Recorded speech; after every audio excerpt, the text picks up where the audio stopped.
আসসালামু আলাইকুম। আপনারা দেখেন আমাদের বাসার কুরবানির গরু চলে আসছে।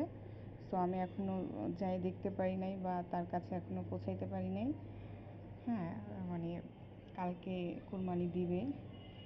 আমি খুব আগ্রহী আছি যে আমি কখন নিতে যাব। সো এখনও যাওয়া হয়নি, কারণ আমার হাজব্যান্ড অফিস থেকে আসলে তার সাথে করে নিয়ে একসাথে যাব, এই জন্য।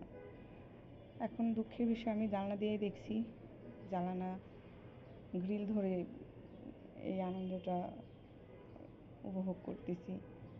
সো আমার মনের ভিতরে এত উত্তেজনা হচ্ছে যে আমি কখন তার কাছে যাব, গরু দেখতে যাব, গরু তাকে একটু দেখব। কিন্তু জানলা দিয়ে দেখা হচ্ছে, এখনও সেভাবে।